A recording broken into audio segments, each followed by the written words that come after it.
Hi guys, Freddy here, welcome back to the desktop for another retro RPG, which amounts to number 100 in the series.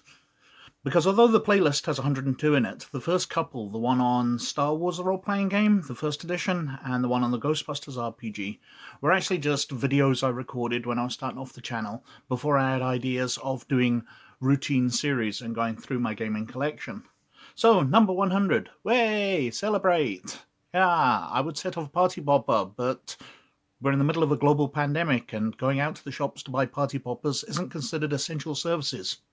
I don't know, as if YouTube isn't considered essential. Anyway, this week I would like to present this. H.P. Lovecraft's Dreamlands for Call of Cthulhu. Now this is a second printing, which I don't believe contains many changes, which came out in 1988. The first edition came out in 1986. And the Dreamlands is a kind of fantasy setting for Call of Cthulhu. It is when people go to sleep and at the end of their lives, people who have become dreamers, they can travel to this fantasy world. And during a night's sleep, because it's in dreams, many months or years can happen in one night's sleep. Or they can just have a single adventure. It doesn't matter in the Dreamlands. Everything is just a dream.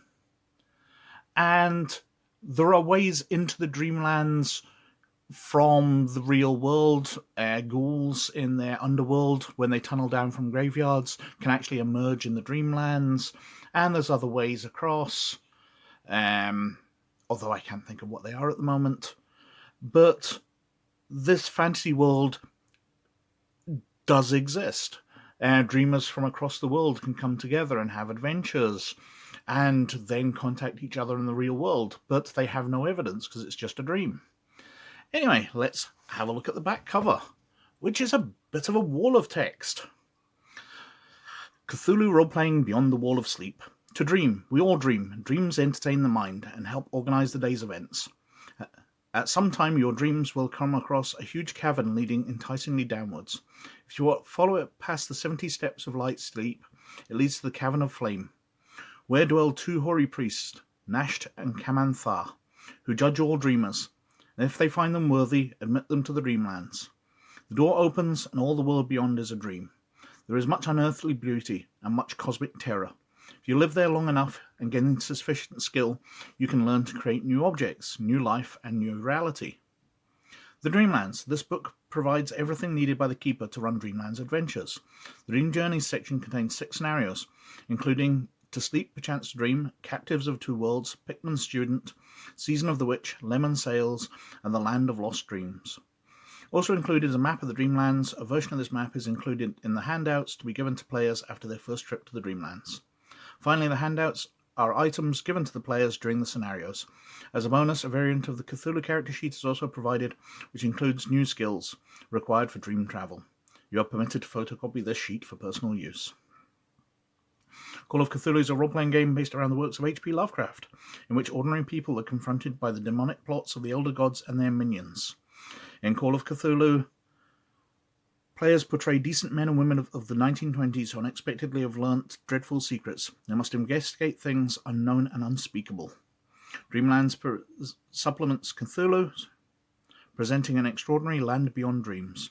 If you have a copy of Call of Cthulhu rules to use this material.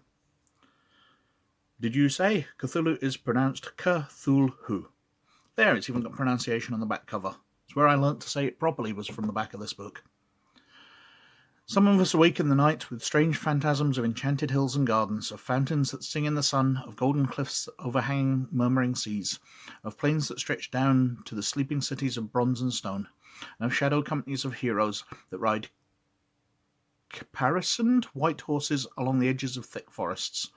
And then we know we have looked back through the ivory gates into that world of wonder was ours before we were wise and unhappy. H.P. Lovecraft in Cellophase.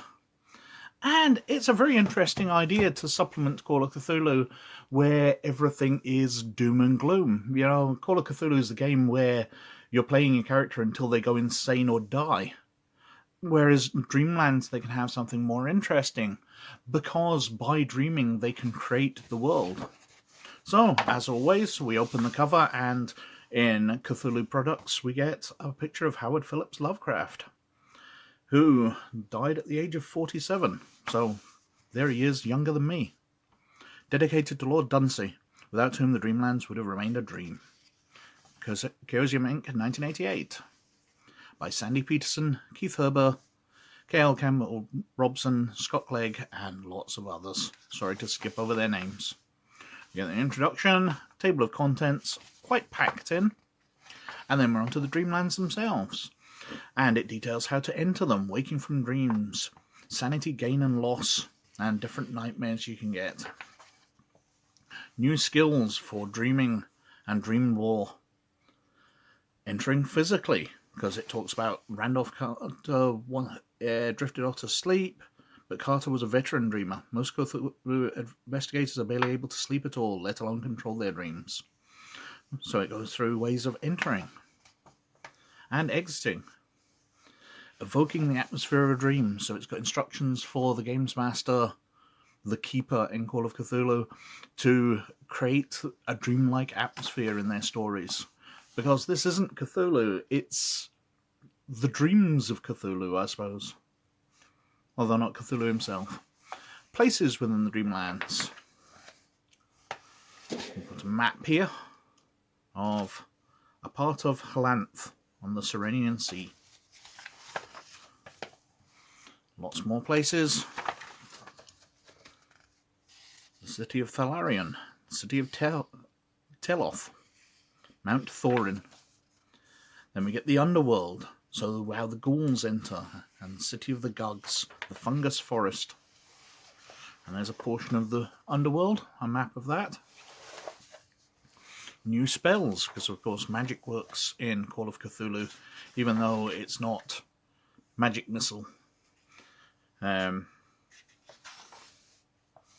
Notable inhabitants and creatures. We've got notable people. Barzai the Wise, Basil Elton,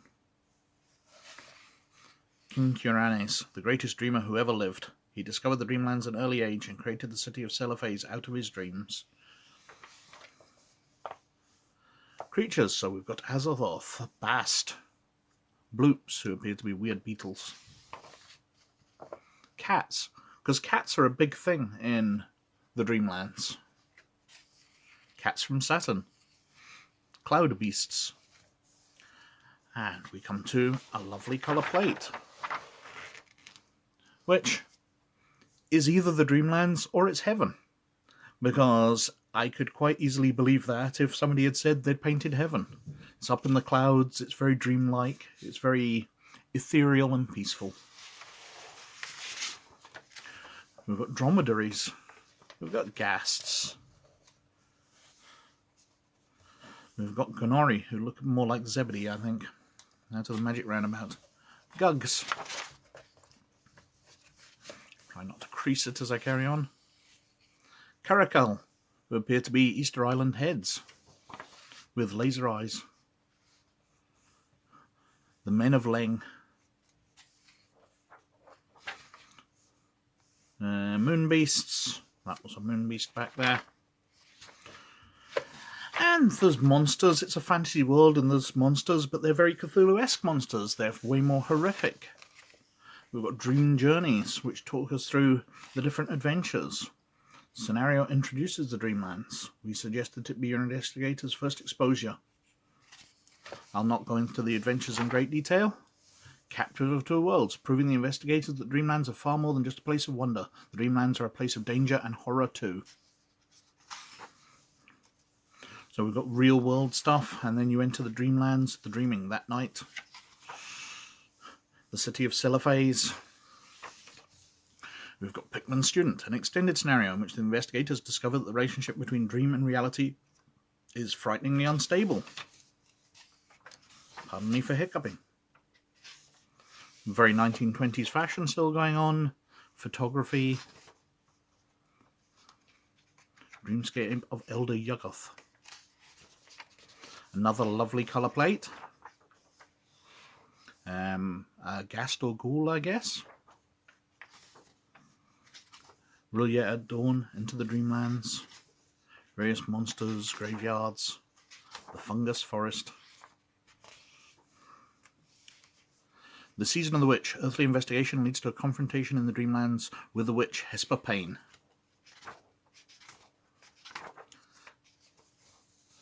That doesn't really look Cthulhu-esque. That looks more typically Satanist. But anyway, Lemon Sails, an adventure risk taking place entirely within the Dreamlands. Dream travel with no specific waking world goal. And as I said, people can pass on to the Dreamlands. Dreamers who have created things and spent time in the Dreamlands get a chance of passing on to the Dreamlands after their death. So in Call of Cthulhu, you can have characters who have died in the real world. And if the players were also playing a campaign where they entered the Dreamlands, those characters can come back and have survived in the Dreamlands. Gentleman explorer on his riding zebra. Keeping flicking on through the adventure. Have we got anything? Land of Lost Dreams. A portion of Earth's Dreamlands. Like many of the source books which set out alternate settings, these are the handouts we're onto now.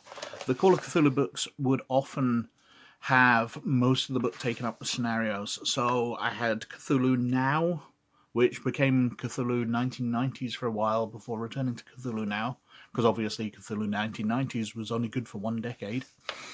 But that detailed updating things to modern day and then had a lot of scenarios for it.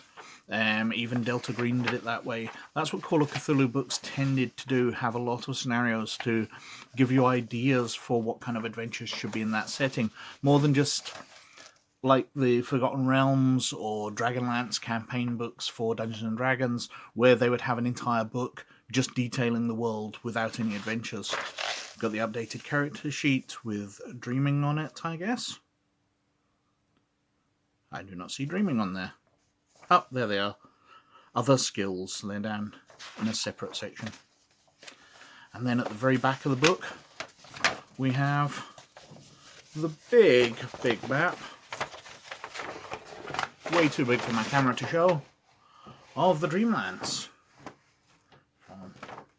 The moon peeking over the edge of the Dreamlands, the cold waste in the top, right down to the sort of centre, Mount Arran, the Forbidden Lands, Uthnagai, the Six Kingdoms, Earth's Dreamlands.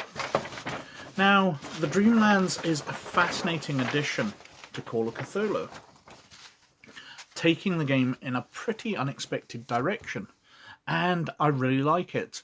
The Chaosium production and writing at this point is definitely top of their game. I'm not saying they've dropped it at all, but these books, Cthulhu Now, Terra Australis, and Dreamlands, are absolutely fantastic. And I highly recommend you have this look at this if you can get your hands on it. Especially if you love Cthulhu, this really would help extend your campaign in an interesting direction, which I don't think your players would really expect.